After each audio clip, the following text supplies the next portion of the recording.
floor price. Okay? Okay, let's cite an example for floor price. The case of Hurricane Katrina. Hurricane is another term for typhoon. Hurricane, pag ang bagyo ay galing sa Atlantic Ocean, it's called hurricane. Pag galing ang bagyo sa Pacific Ocean, ang tawag sa kanya ay typhoon. So, parehas lang yan. Okay, let's cite an example kung anong problema pag nagsiset tayo ng price control. Anong problema na i-create na to? Example nyo for the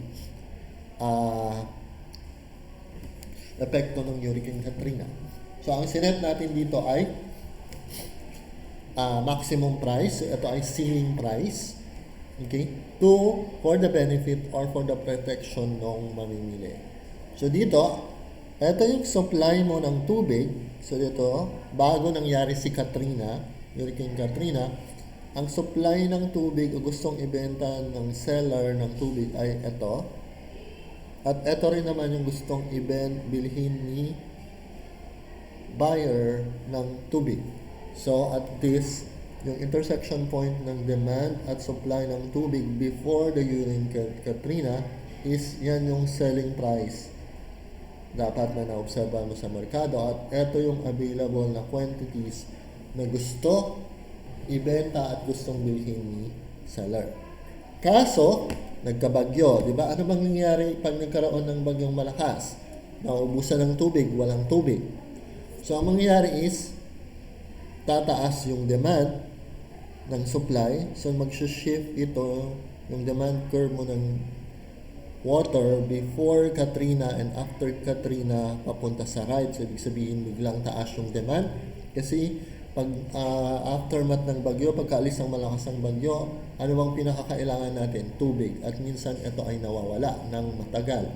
At the same time, yung supply din ay uunti din ng tubig after the Hurricane Katrina. Yan yung mga time na nasira yung water system or madumi yung tubig, nagkaroon ng problema sa linya ng tubig.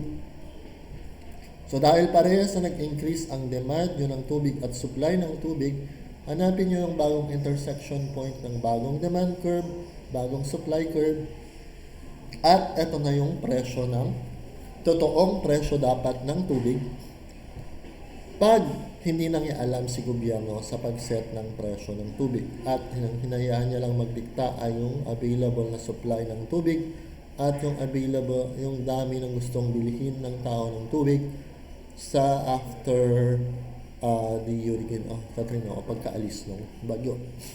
Since tingin ng gobyerno yung 7 na to na presyo ng tubig ay masyadong mataas at siyempre dumaan ka ng matinding epekto ng bagyo, so hirap ang mga tao, so magseset si gobyerno ng ceiling price or price ceiling na mas mababa sa totoong presyo nito pag supply at demand na ang nagdidikti sa presyo na 2 sa bawat piraso na tubig or $2 sa bawat piraso ng tubig. So, ang mangyayari dahil nag-set siya ng ceiling price na mas mababa sa equilibrium price na 7 sa mas mababa na ceiling price, okay? Ang ibebenta lang ng inyo, di ba ito yung bagong supply curve. Ang ibebenta lang ng seller mo ay nandito. Extend nyo to, then may intersect na si S1. Is extend downward. Ito yung gustong ibenta ni seller ng tubig. At the same time, at this ceiling price na sinet ng gobyerno para sa tubig is mas madami naman ang gustong bilhin na tubig ni buyer. So, ang nangyayari is, dahil nag-intervene si gobyerno, nagka-create ka ng shortage. Mas mababa ang sinet mo ng price, ang mangyayari is mas konti ang bibenta ni producer o seller ng tubig kaysa dun sa dami ng gustong bilhin ng buyer ng tubig. Since madami ang bibili talaga pag nag-set ka ng mas mababang presyo kaysa yung totoong price nito. Since katatapos lang ng bagyo at isa sa pinaka-importante ay meron kayong malinis na tubig na inumin.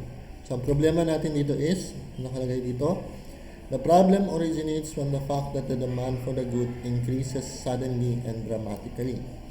Ngayon, ang tanong is how to deal with the shortage. So, nagkaroon ka ng shortage dahil nag-impose ang gobyerno ng ceiling price for water na mas mababa sa dapat totoong presyo nito.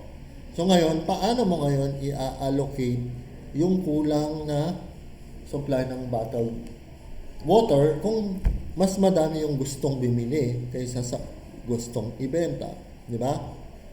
So, ang problema natin pag nag-set ka ng ceiling price sa ganitong sitwasyon, okay?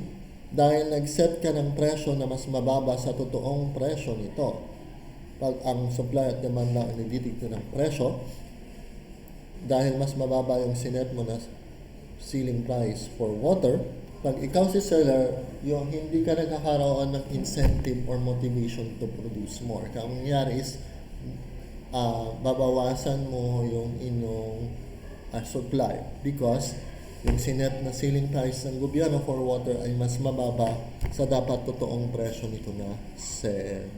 So, anong problema pag ganun? Okay? Nang mangyayari is, imbes sana na pag hinayaan mo na ang bilihan ay $7 per bottle ng water bottle, okay? Mas may incentive si seller to produce more para mapunan yung increase in demand. Okay?